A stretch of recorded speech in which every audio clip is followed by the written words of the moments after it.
Almost there.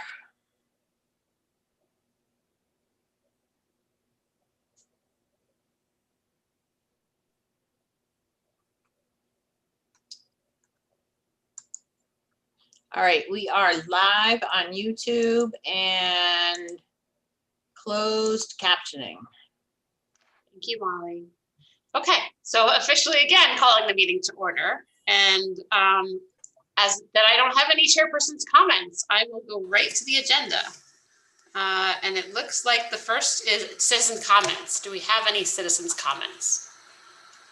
No citizens. Okay. All right. And then we will go to approving of the minutes from the March 9th meeting. I have a motion from Rob. Do I have a second? Lauren. The minutes are approved. Okay. And correspondence. Do we have any correspondence? Nope, no correspondence. No correspondence. Okay. Then we will go to the treasurer's report with Andrea. Hi, everybody. With a bereavement donation, the Sunshine Fund has a balance of $110. Members may drop off their voluntary donation at the Madison Youth and Family Service Office. And can we have a motion to approve a donation of $100 from the Rollins Group and a $600 anonymous donation of Stop and Shop gift cards? Can we have a motion? Motion from Rob. A second. To approve. And do we have to vote, or we just all, or just that's it? Okay. So so you can call for discussion and I can fill in a little bit really quick. Don't do it. Don't do it, Pam. I've never had so much control of my life. I promise I won't hijack the meeting. So the $600 anonymous donation is kind of a neat story. There was a couple who just came by our office. They had money from their stimulus check and they wanted to know if they could donate it to us and where could we use the help. So they wanted to be anonymous, so they're listed as anonymous. And we asked, because of the food insecurity that we're experiencing in our social services, felt that the money would be best spent in gift cards. So they got gift cards and donated to us. And so we use those in our social services. The $100 donation from the Rollins Group. The Rollins Group is a local real estate agency that lists us among 4 choices of donations that they make on behalf of their client. In this case, actually, the client was me. They were the listing agent for my father's house. So upon given this opportunity, I weighed my other options and went with us. So that's why the $100 donation. And it's just great. The Rollins Group, there are employees who are aware of our services and our role in the community. And so listing us as a potential place to make donations is a really great thing. It's very beneficial. And shout out to the Rollins Group and to our anonymous donor for the gift cards. Do we have to vote on that, or that's all we need? Okay. We already did. Yeah. We already did. Keep moving. Keep moving. All right. So all in favor? Anyone opposed? Any abstentions? Okay, all in favor. All right. Next is staff presentations with our clinical interns, Sarah Diaz and Sydney Sutcliffe. So, Aaron, I should just hand it over to you. Aaron supervises both of our clinical interns this year. They both have done a fantastic job. I think for all of you that have been a board member for a while, you know how we value and appreciate the contributions of our interns, and we set aside the board meeting each April to invite the interns to come on. Typically, it's the last month before their placements end, although I think Sarah is going to be stuck with us for a little longer. And Sydney might be signing on as well when she's done. So we're grateful to have them and what they've already contributed, and we'll hear from them tonight. So Erin, and Erin has been the supervisor for both of these students as social work students. Yeah, so I supervise Sarah and Sydney. They've both done amazing jobs. You got to get closer to your mic. Okay. Oh, it might not work. Does it work? Yeah. All right, just do your best. Sorry. Can you hear me at all? Yeah. Yes, For a bit, yeah. Okay. I'm like 3 inches away. you're good now. um, Love so Zoom meeting. Sarah and Sydney have been really great, like amazing interns, especially during a pandemic. You know, they've had to learn how to be therapists both in person and online, which most therapists are just learning how to be therapists online now, and they're getting that thrown into the mix right from the get-go. I've been really impressed with both of their work. And they've both also stepped up to do anything like we've asked, anything we need. They're both really willing to pitch in. And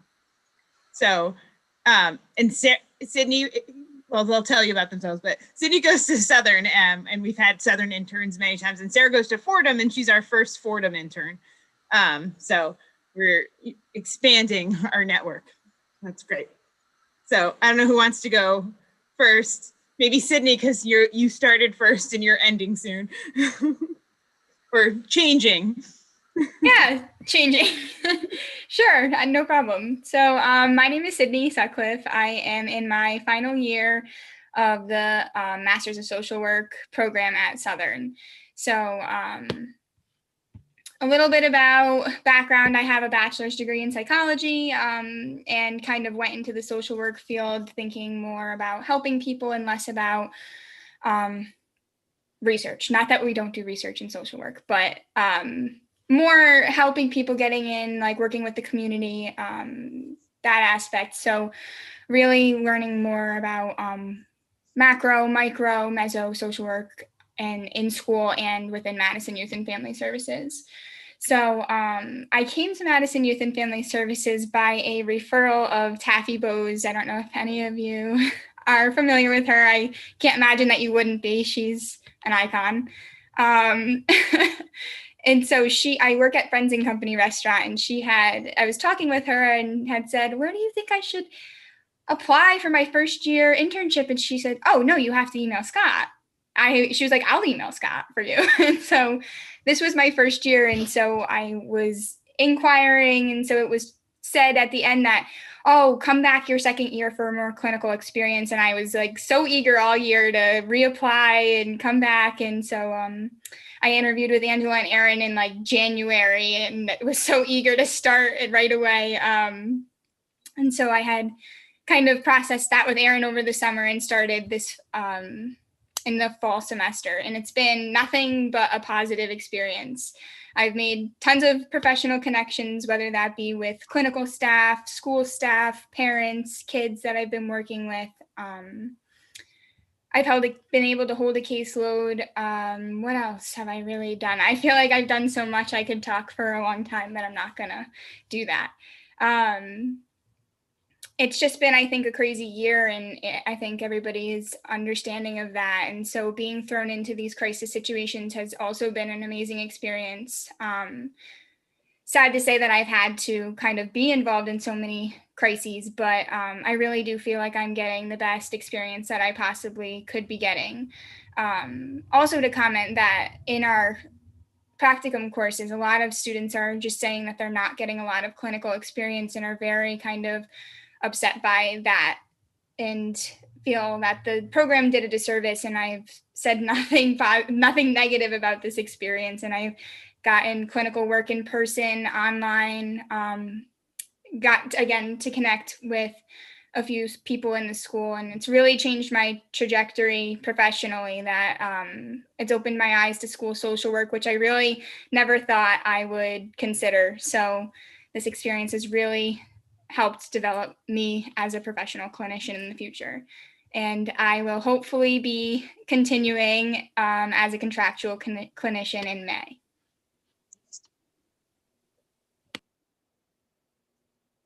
Sydney failed to mention that she's also a Daniel Hand graduate, so she's familiar with the community. Yes, I have never moved. I've lived in Madison my entire life. So I live across the street from Brown and Ryerson, so it's nice and close. I also did apply for the school social work position that was recently posted, so fingers crossed for that as well.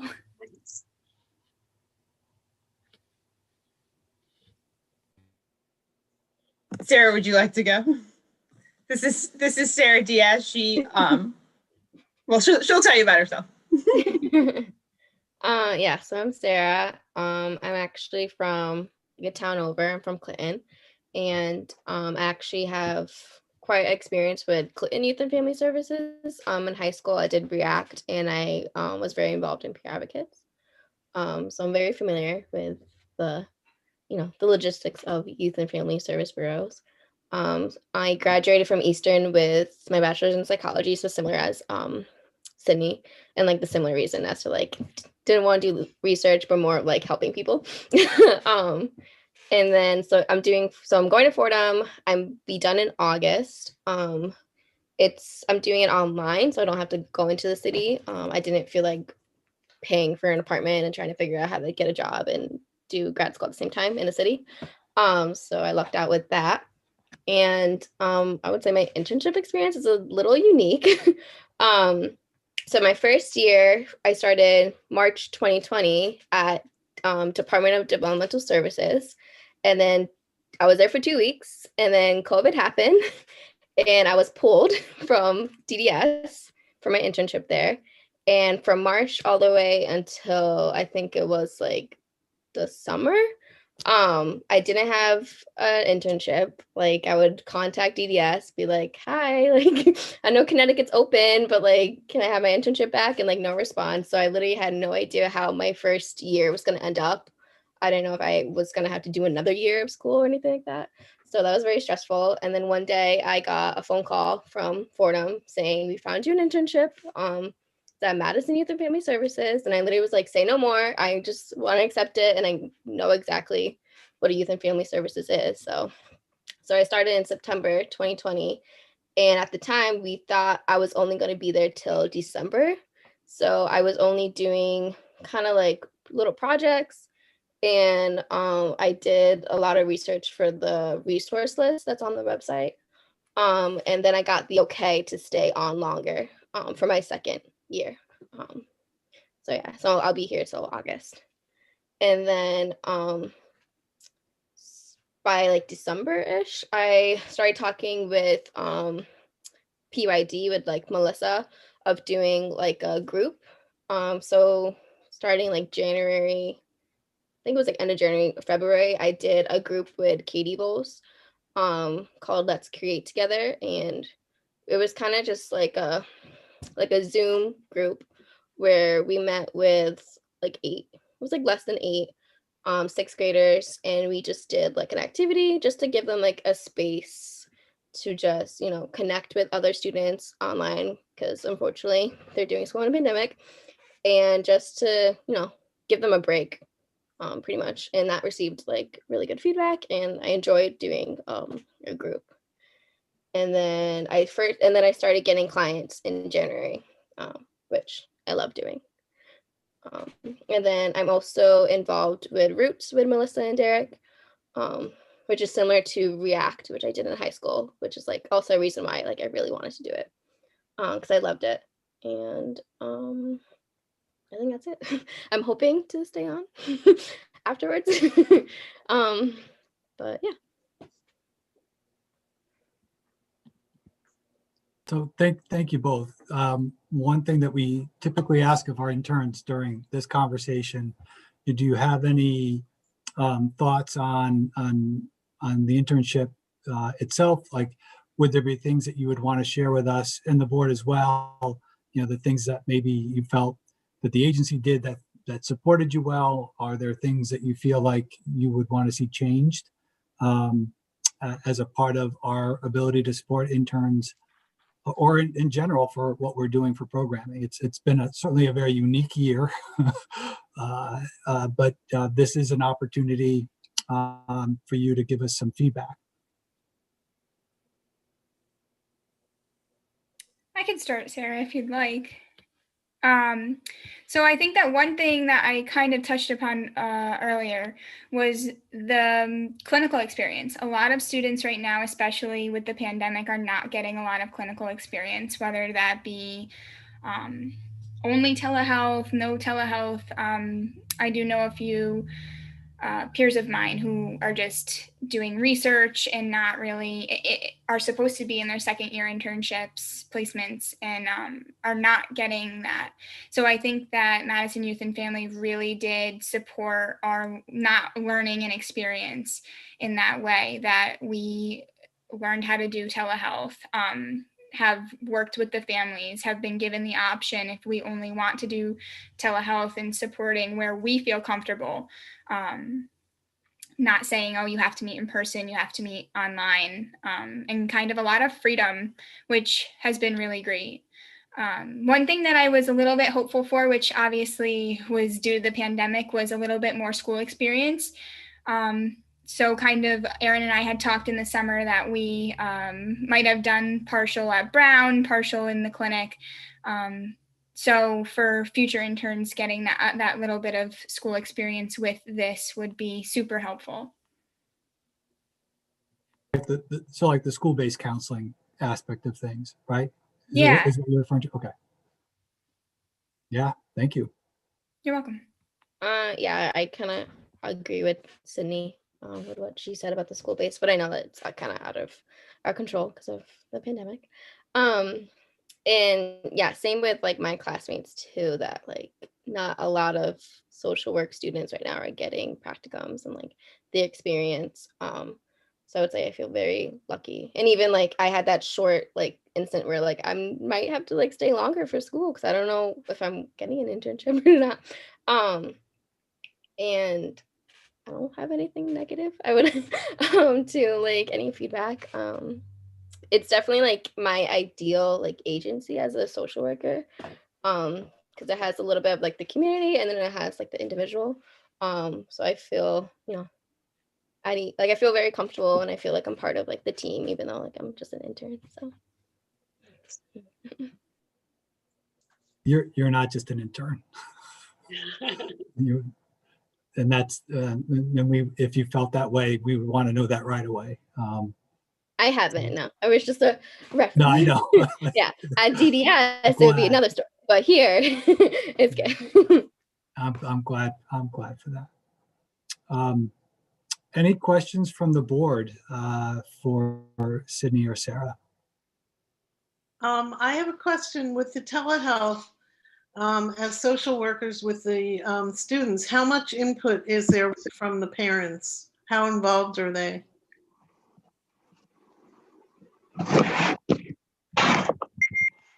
Oh, sorry. I think Sydney might answer that better because I only had one client that did telehealth. But I think it's more of the comfortable, like if the parent's comfortable and if the client's comfortable, they can decide if they want to come in person or do telehealth. Sorry, my computer's going off. I think it goes both ways. I think that there are parents that give their children a lot of autonomy to have their privacy and to be able to sit in the room and set their computer up upstairs and they'll go downstairs. But I think that it's also different because the parents can walk by the room and hear what they're saying, or so I've seen a little bit of both kind of sides of the coin where it's like, oh, can you call mom in quick? And it's like, oh, okay, mom's right there. And that's a perk, but it's also kind of like, okay, are they really getting the privacy that they need? And sometimes they're like, oh, hold on 1 second, because I don't want to say this out loud. And so that's been a little bit different than a traditional therapy setting. But I think for the most part, parents are really respectful of their kids' privacy. And it's been interesting to work that way and seeing kind of within their own home too, like what is their room like, how comfortable are they, has been a really great experience as well. I've met like pet turtles and cats. God, I forget the logistics of how when interns work with clients. Is there a supervisor in the room, on the telehealth call or in the room, or in the beginning there is, and there never is? We got a lot of training. In the summer, in the first month, I know Sarah as well worked with Angela Ahern, and I had worked with Erin in the summer, kind of going through tons of different trainings.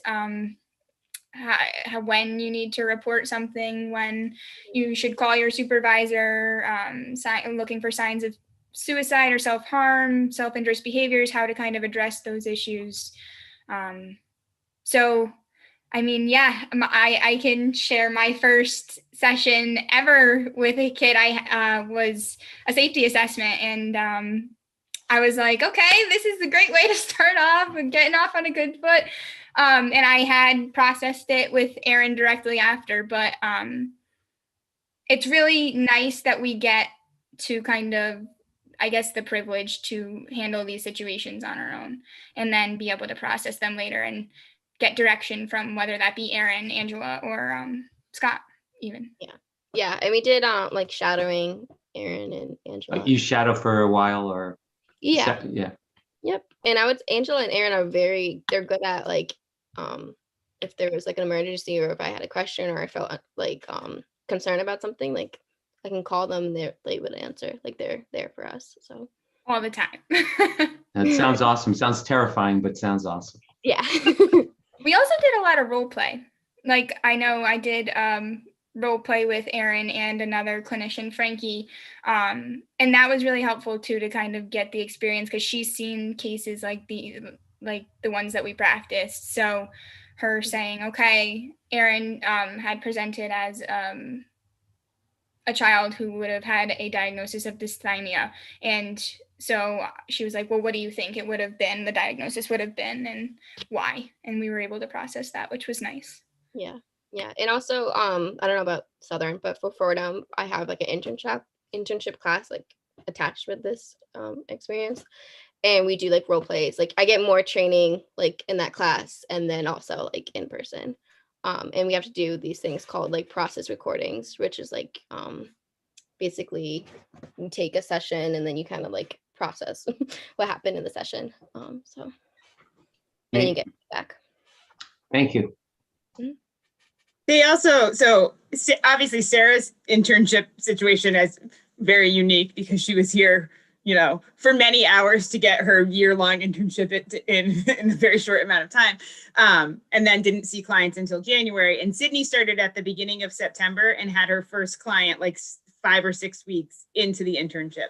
So there are some places that just throw you in. But we think it's really important to do some shadowing, do a lot of training, like before we're just throwing someone in. They've been rock stars. Like obviously Sydney told you about her first day, her first session, not the norm, but she handled it really well. And, I will tell you, this is the first time I've supervised 2 interns, and I was a little nervous about supervising 2 interns because it adds extra work, but they haven't been a lot of extra work, I meet with them and I, read their notes and, but it's not like they're, I'm not like going home worried, like what are Sarah and Sydney doing?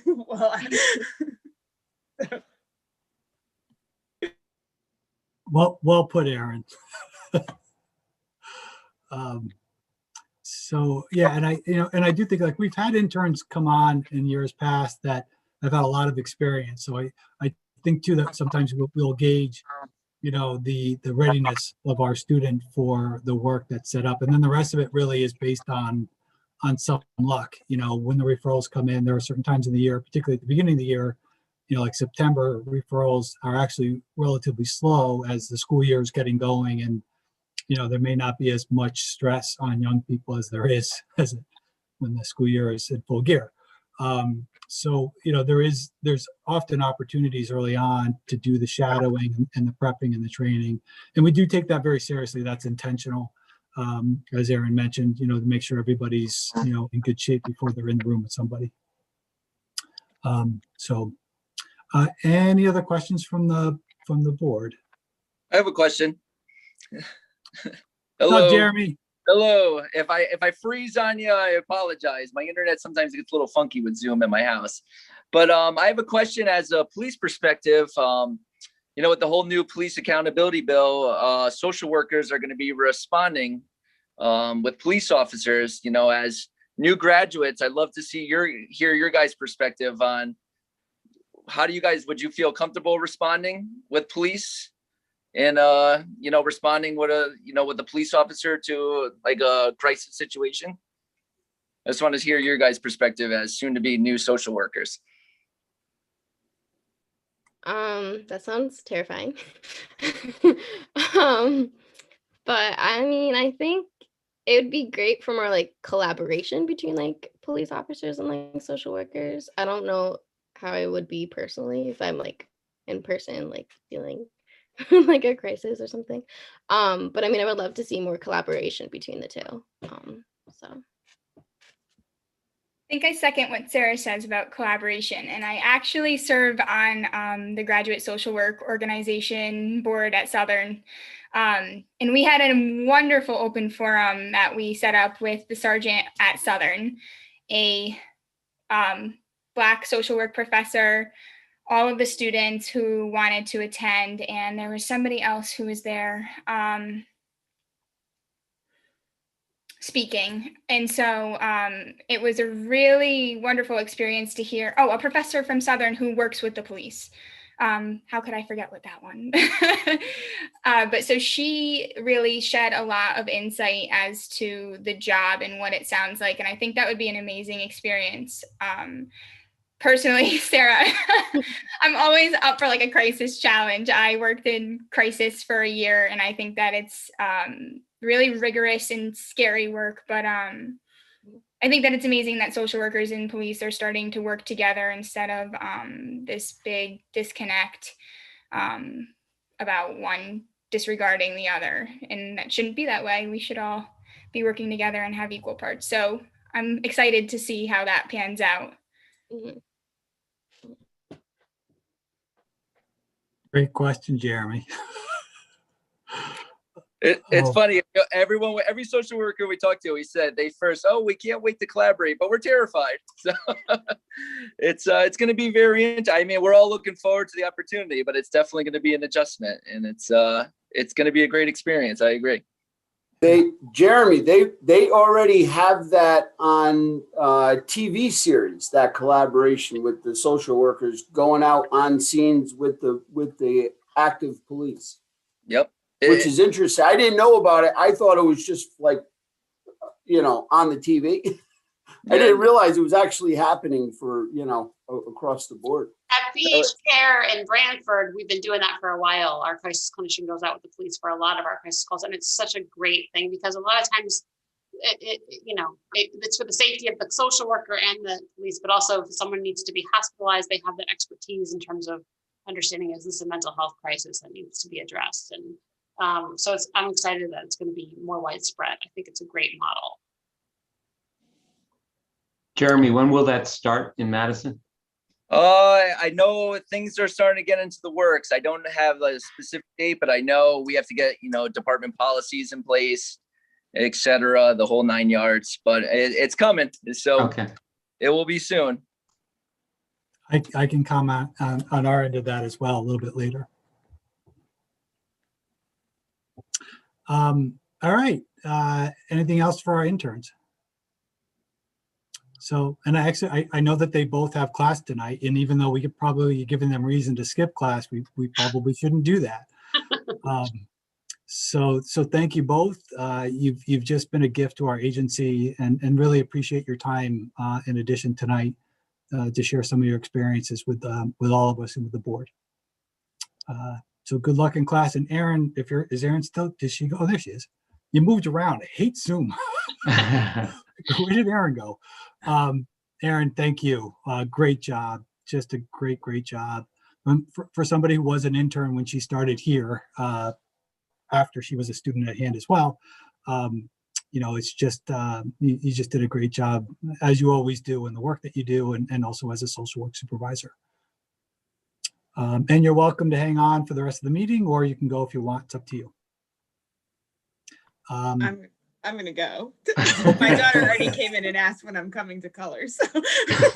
Now is the answer. All right. Thank you, all. guys. All right. And I'll kick it back to Dave or Pam, who's ever Dave, chairing this meeting. I don't know if somebody in Congress has to, do something to take the gavel back away from Pam or not. I don't know how it works.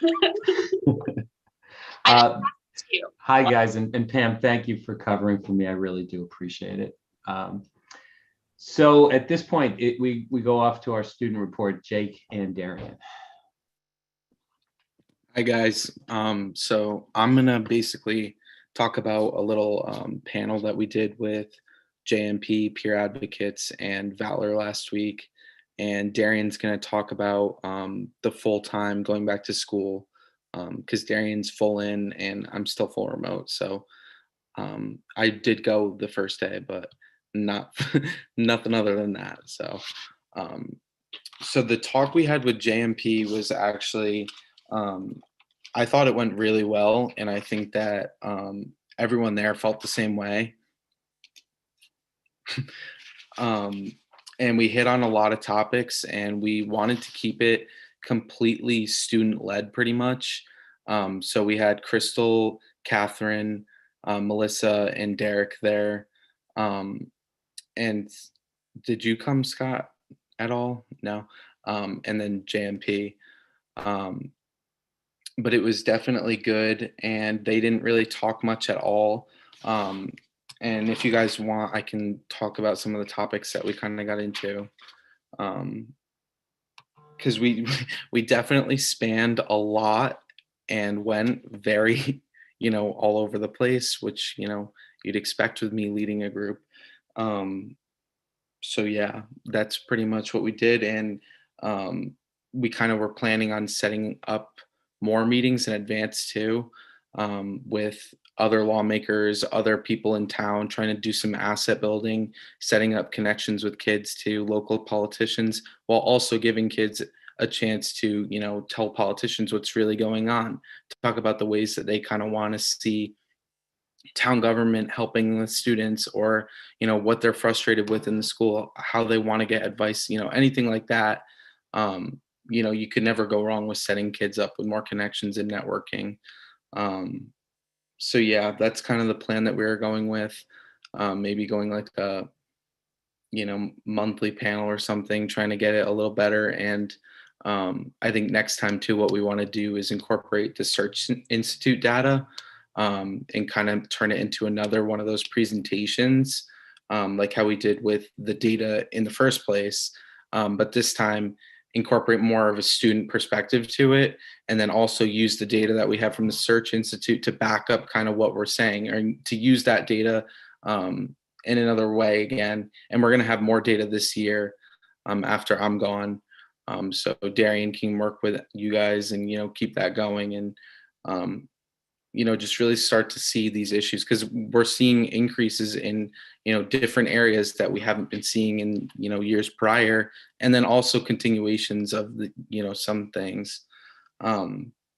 So it's good to kind of just compare the data and have kids talking about what they're seeing themselves, and kids like Darian who, are going through the entire high school, pretty much taking it in sophomore year or freshman year and senior year. It'll be good to have that comparison for sure.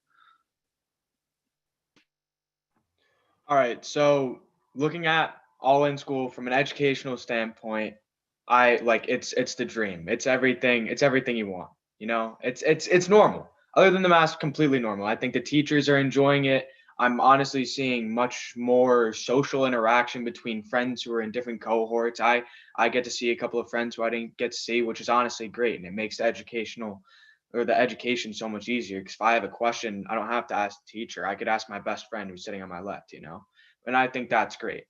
But there's obviously the sardines in a can type thing that we have going on. The first day I got back, and Jake can stand by me on this one, it was like sardines in a can. Everything we were told not to do, we did. When it comes to social distancing, everybody was kind of in classrooms close, sitting together, walking through hallways in the lunchroom. It was all very jam-packed. Now, a lot of or some sports teams, I know the boys lacrosse team and the boys baseball team, a majority of the team of those teams have been contact traced, and if they haven't been contact traced, then some of the teams have like a pact, like, oh, let's just stay home so we can, salvage our season for the seniors, like at least, But so I have seen some of my classes withered down to back around the same numbers I had in the beginning of like, cohorts. But overall, I think that it's a great experience for those who, enjoy being in school. And other than the contact tracing, I think that people are really just looking to get past this 1 week, and hopefully we can figure out a way to make it better, safer, and with more kids getting vaccines. I know my sister got her first shot, and I know several other kids are getting their first shots. I think it can only get safer from here. Yeah, it was definitely overwhelming the first day. The space was definitely kind of like not something you're used to, just being so separated for the past year. Going in the hallways and stuff and passing periods, just stuff like that. It was just kind of bizarre to be around that many people again. My anxiety was through the roof before school. I got there at like 6:45. I was like, okay, I'm here. So, I mean, I don't know. It's just kind of a overwhelming experience. I definitely agree that it was nice to go back for a day and to see people and see, teachers again and just kind of rekindle that relationship in person. So I think there's definitely pros to, going in and also pros to staying out. And for me, it just works out better to stay home and I like it better. So that's what I'm staying with. And I think that a lot of kids are kind of getting a chance to just do whatever's easiest for them and what works best for them. And I think that's a good thing for the most part. Obviously, complete control over your life isn't always great when you're 16 years old, 15 years old. But I think it's definitely giving a lot less stress for some kids who really could use it. Yeah, I would agree. Go ahead. Do you guys have a sense of how many students who may have showed up the first day that might have had may have chosen at that point to go back remote? Do you have a sense? And I know you can't formally say what the number was, but I'm just, what do you feel like that was It was initially fair amount of different students? Do you feel like that was a small amount of students? I think the total number of students that opted to go back to school on Monday was like around like 890 or something. Like it was like a big number. And then I think that dropped substantially to like at least 200 students or something. So there are several cases in the high school, which means that obviously with the closer seating, there is a ton of contact tracing, even from, new cases coming in. So I think we're more seeing people staying out because of contact tracing or because of the necessary quarantine or because they want to stay safe for a sport more than they are from a complete safety aspect of like, I just wanted to stay home from school because like. And it differs tremendously by grade. And I don't know if that's also related to the fact that the older kids are playing varsity sports and the younger kids aren't. But it's also the younger students have been in bigger numbers all year long. And, in my classroom, I've got, out of 24, I've got 2 that are home and one is because she's quarantined. So I'd have all in if she had a choice, they'd be all in. There were some kids who were also contact traced when like we went all back into. So Right. like there were like a good amount of kids who actually dropped back to like full remote or got contact traced, but there were also some kids who got put back into school because they were like time being contact traced was over and quarantined. Yeah, and that's whoever it was, Darian, who said it. Nowadays, if the wrong kid in my class were to have a direct exposure and have to contact trace, that person would take 8 other people with them. That's how close together they are. And in the per class, right, Dave? That's in one class, and then they would, because we're not cohorted, that person goes to another class, and depending again on the density in that class. So I believe that's why Guilford had a little less success than they had expected wasn't because everybody had COVID. It was because it took so long to do the contact tracing that they couldn't determine who to send home given just the overnight hours, and so they needed time to figure that out. But Darian, you nailed it. I smile when I'm teaching now. You can't see it because I still have a mask on, but it feels completely different. And Justin says he could see that you're smiling. He says that. Mhm. All right, good. So I tried to smile even before, but it was a little more forced, I think. So it looks like Rob, you had something you wanted to ask or say. Oh, I was just agreeing with Darian. My son told me that the entire varsity lacrosse team went remote so that they could have a season, because three of the kids on the team already got contact traced and kicked out for 2 weeks, which in a season it's murder. The third of your season there. So yeah. So yeah, I think Darian was like really knocking it. You're going to see a lot of large groups of kids opt out, but it's not because they don't feel safe. It's because they want to play their game. They want to be involved, and you can't do that if the school traces you back and makes you, illegitimate for the next three games. yeah, I think that On top of that, they could be contact traced for those 2 weeks, come back to school for 1 day, and be contact traced for another 14 days just for coming back 1 day. It's not like getting COVID where once you get it and then you come back to school 10 days later and you're done for the rest of the year because you have immunity.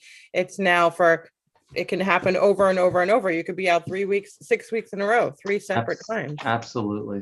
But it does seem, so people are having to make decisions between athletics and academics, which is, a whole nother conversation that probably isn't relevant to Youth and Family Services board meetings. But it's good information, and I think again, like this is just, we're moving from where we have institutions making decisions on safety, and it's becoming more managed individually. We're opening up, and I think for all of us who felt like we needed to get the school back more towards like a normal environment. Now you have these other, because the COVID's still there, so you're still stuck dealing with that and having to make individual choices around how you're going to deal with that. I can't imagine having to make the choice to go remote for your school in order to play a sport, because you could see how you could feel passionately about one or the other or both, and then having to choose. That's among a million other choices that I know everyone else is making. I think that certainly speaks to, how difficult of a time this is, and just, kudos to those students making those decisions. Correct. And making them for the best. I think Jake said very honestly, he was there for a day and then out, and made the best decision for himself. So I think that's, kudos to every student, every parent who has to be faced with some really tough decisions. Right. Teachers are, well, I mean, so we don't get to make those decisions, but we do. I mean, we always have options, but the good news is that teachers won't have to quarantine once they're 2 weeks post-vaccine, even if they're exposed. And so that should really help continuity for the end of the year. All teachers, I had my second on Thursday, and it was a part of a pretty big posse. I think there's 60% that are still waiting to go this coming Thursday, which is why students will have a remote, possibly synchronous, possibly asynchronous, depending on the teacher, on Friday. Teachers will be in the building, but the students won't. But 2 weeks after that, 1 week is vacation. So 1 week post that, from that point on, teachers, unless they get sick, will not have to quarantine. And so that should also give us some more continuity going towards the end of the year. Right after vacation might be a little bit of a spike too, because like everyone going away and stuff. So yeah, I mean, we do try to remind students on a daily basis that we are still in a pandemic. And then there's also a lot of exams coming up too. We've got the AP exams coming up, which are 4 hours long. Yeah. Ew. And then also like standardized testing too is still going on. There's like the science thing that I didn't have to take because we got quarantined. I think that the students are also trying to race to get vaccinated, as many kids as they can now, 16 plus, so Yep. that they can be at graduation and prom or whatever they choose and not be contact traced. I know that Yeah. the kids that got vaccinated so far this week will be 2 weeks post their second shot by May 10th. And the junior prom is on possibly scheduled for that week. So that's what these kids are trying to race to get their vaccinations for that part too. Wow. I hope Yeah. they get as much in as they can. Yeah. And if I could just mention, so when I met with Jake and Darian last week, they're telling you around some of the progress on the topics that are still being raised, important topics that are still being raised, and they both continue to push in terms of their work with peer advocate alumni and Roots, with Katie Biner and the Enlighten Group, to bring discussions around sexual violence, bringing awareness and attention to things like that, as well as mental health. So there's still quite a bit of work to do, and I know that they're both very concerned about mental health, and they're taking steps around awareness, and they're taking steps with us as well as I think other people in the community to make some headway in the areas where we can. So very much appreciate the efforts of both of them. They've done a great job. Thank you, Scott. Thank you, guys. Yeah. All right, Mr. Cochran, you're up for the director's report. All right. Well, a couple of, I think, sort of interesting topics just to touch on, and I don't need to go really in depth on too much tonight. I think people may have heard about the recovery grant that's going to be given or granted to the town of Madison. So there's the Federal Recovery Act, which gives money to the states. The states then break that down and give it to the towns.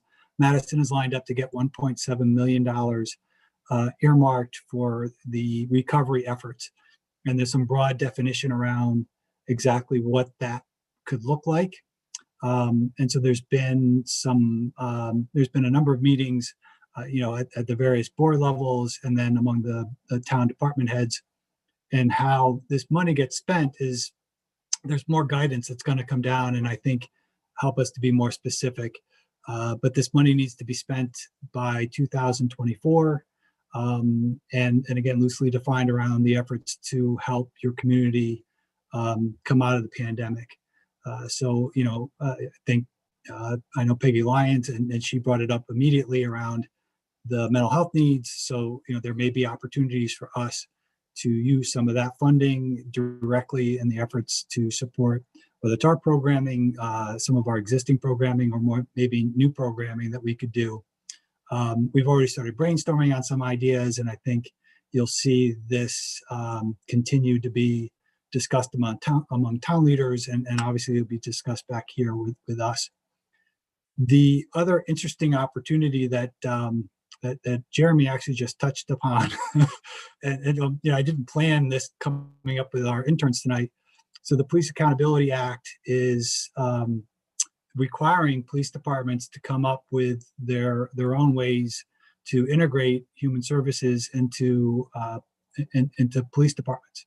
And so the chief had reached out to me about a month or so ago and had some ideas about how we might, as a town, go about this.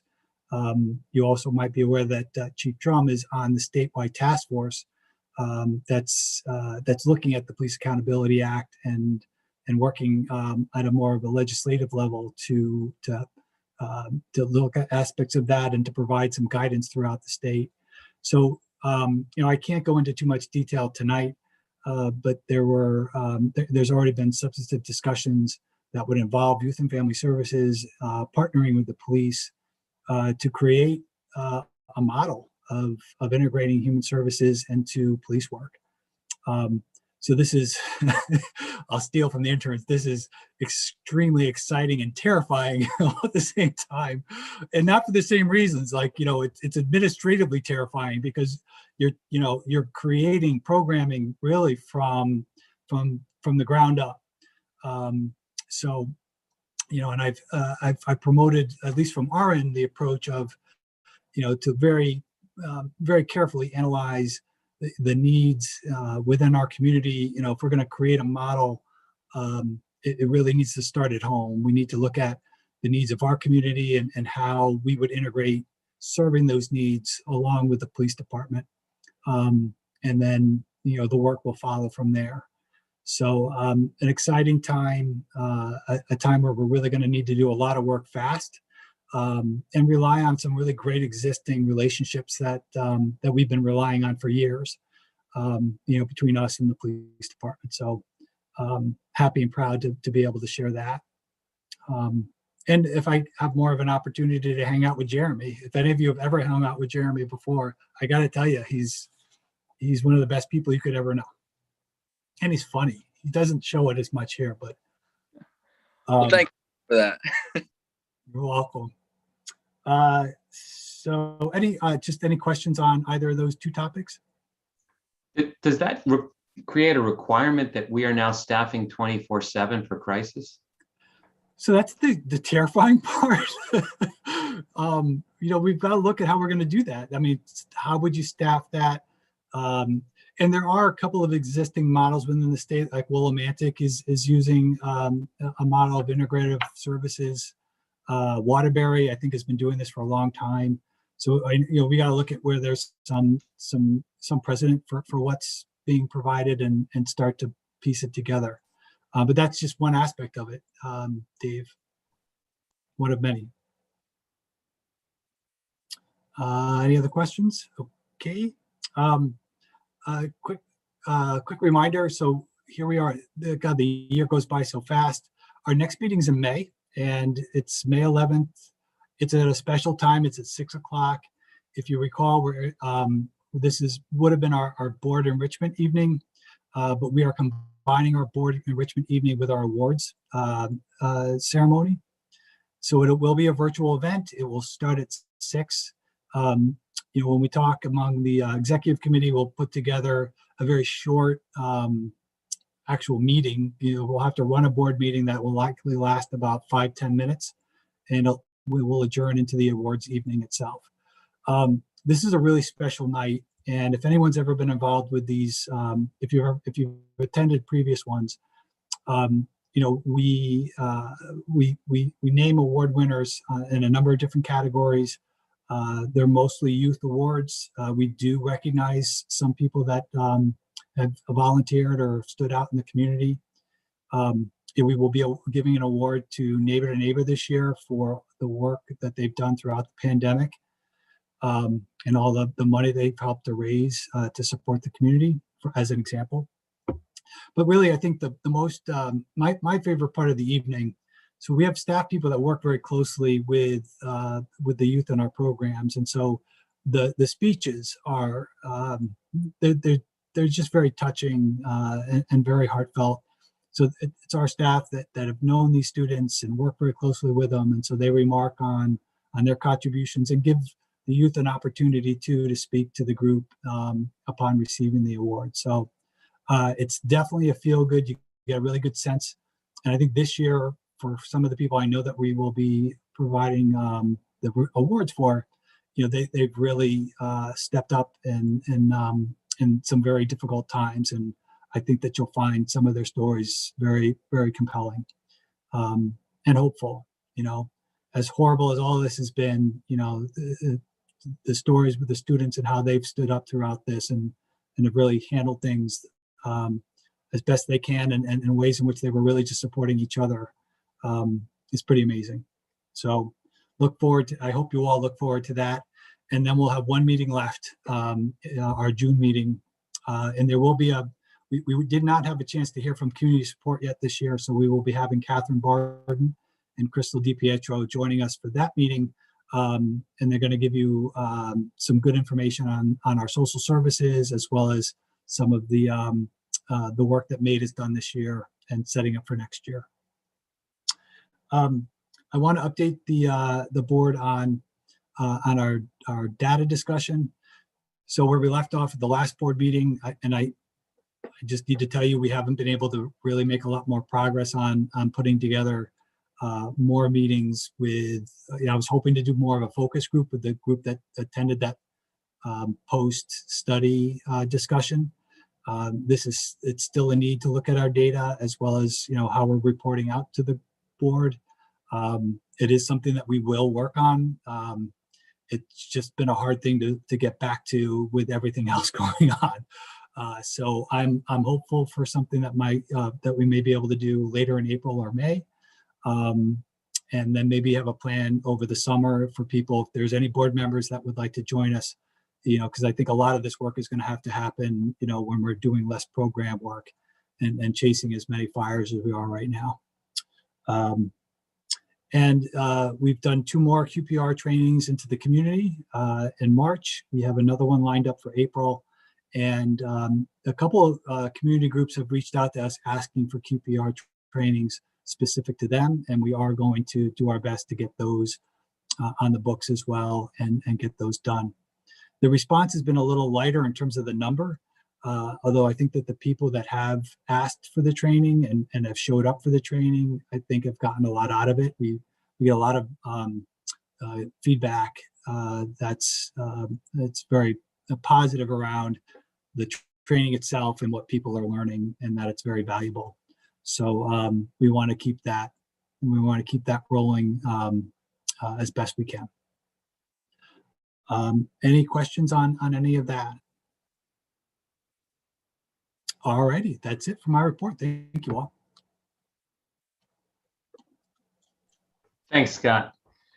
Jeremy, are you in a position where you can give us a liaison report, or is there anything to add to what you've already said? No, there's really not much more to add. Like Scott mentioned, we are starting to, delve into the topic of social workers. There's a couple policies that we're looking into. Like Scott mentioned, Willimantic. Like Willimantic's motto, they use interns from Eastern Connecticut and social workers to go with the police department. That's how they kind of fill their shifts. And Waterbury has professionals on staff with the police department. So it's definitely something we're looking into, the policies, just, based on their safety too. How comfortable do they feel, responding to these incidents and everything. So it's definitely something that we're looking into, and it's going to be implemented soon. I don't have a time frame for that, but it's definitely coming. By law, it has to come. So it's going to be coming. Jeremy, will they increase the number of you going out? It's because you're going to have to then protect somebody on the other side of you, right? Well, the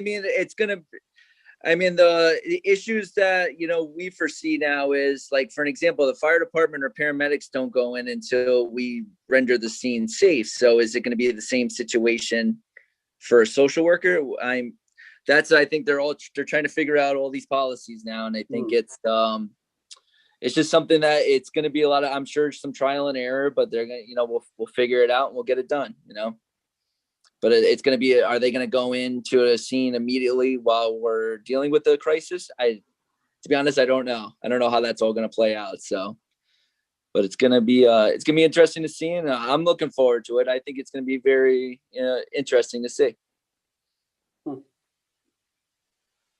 Yeah, there's a number of ways that we can go, and we have to, as Jeremy said, we've got to figure that out. And the process is really important. I think, that we take the time, and I know the time is short in general. So, this is a lot that's going to have to be compacted and done quickly to really ascertain the types of emergencies that police in town tend to respond to, the existing policies, what the other models do and how they handle similar situations, and then put together, ideas and thoughts around our what programming, what would be the best programming that we could provide to meet those needs. We're going to need funding. That's the other piece to this, is it'll have to come to the Board of Selectmen and Board of Finance. Once we understand how we want to staff this and achieve this, You know, we're well beyond capacity as a department for the needs that we can meet now. So if we're taking on more of a responsibility or more programming, you know, we're going to need more staff and therefore more funding, and we're likely going to need training money. So that's going to be another piece of this. Going to be fun. I assume there's no funding that came with this new law. From the state? Yeah. All right. It was rhetorical. Yeah, but we shouldn't all laugh. I mean, No, maybe there will be at some point. You know, actually, the chief brought this up. How are the cities going to pay for some of these mandates? Right. You know, smaller towns with smaller populations, you know, have a better shot at this. But I mean, Jeremy brought up the change in the uniforms, right? That at our last board meeting as a part of the Police Accountability Act. You know, so the larger departments, cities, I mean, the price tags are huge. So, and like for an example like that, it's a lot of departments throughout the state are struggling with body worn cameras. It's not purchasing the cameras, but it's the what do you call it, data storage in the cloud base. That's where the prices are through the roof. So it's not only, you know, say like New Haven Police Department has 400 police officers. So it's not only you're buying 400 or 500 cameras, now you're storing, you know, 24 hours worth of footage per officer a day. And it's those costs to store that data is just through the roof. That's the biggest struggle with, you know, with some of these examples. And that's where a lot of departments, when it comes to budget wise, they don't know what to do, because it's all of a sudden these laws are passed and now it's millions upon millions more dollars for the departments that they have to implement, but at the same time pay for it all. So this is just another one of those examples, you know? Yeah. And the aims are legitimate. I mean, I think, you know, the better training, better responses. I mean, all these things are really important. Better accountability, and we have to figure out a way to do it. Police departments have to figure out a way to do it. It's not always as easy as maybe people would want it to be. So good thing the town's getting 1.7 million. one time, right? One time, not every year. To recover from the pandemic, this is what we were going to do. Yes. They could get us a really big building for 1.7. They could probably fix the crawl space. Maybe give us a shed in back. I don't know. That was sarcasm. Yeah, it must be getting late. Yep. So I'm going to move on. Thank you, Jeremy. At this point, I just want to thank Pam again. It's a decent chance that I'll be late again to the next meeting, and I apologize to that. I hope not, but Pam has graciously volunteered to cover my butt when I need to be late for the next these two meetings. So thank you for that. I do appreciate it. And thank you to everybody that is showing up every week. There's so much going on in your lives. I know that. And I you know, our students who have all the extra pressures of being here in addition to all their workload. So thank you guys all for being here. I really appreciate it. I know Scott does too. I have no other comments, but I would like to open it up to discussion if any board members have anything else they want to add or ask the other attendees. Scott, is there any movement on the hiring process for the jobs that you were talking about at the last meeting? Nope. So okay. We officially got their notice, and Katie will officially end at by mid-June. Derek's last day officially will be June 4th. So the jobs will likely get posted in early May. Okay. And anyone who's, you know, if you know of somebody who might be interested in either position, we've actually had people already reach out and ask us about it. And so I know that we already have some very intriguing candidates or potential candidates. So look for it in May. We're planning a goodbye party for Derek too. I forgot to mention. Yeah. Yep. We're going to acknowledge them both. I came in late, but the interns are done or officially graduate next year or this year? Sydney graduates at the end of May and is hoping to join us as a contractual clinician. Sarah will be done at the end of the summer. So we'll have her interning to the end of the summer and is also interested in coming back here. Although I don't know if she'll be applying for one of those support police jobs. Didn't sound like it. But maybe she will. I don't know. Who knows? Anything else? They've been great. Yeah, I just wanted to amplify what Scott said about the QPR training. I attended one of the trainings and I thought it was very valuable, very insightful, very helpful. And I got a lot out of it. Thank you. Wonderful. Anything else? All right, we may be doing this wrong, but if I remember correctly, having completed the agenda item, the meeting is adjourned. Have a great night, everybody. Thank you, David. Thanks, Scott, Pam. Have a good night. Stay safe, everyone. Good night.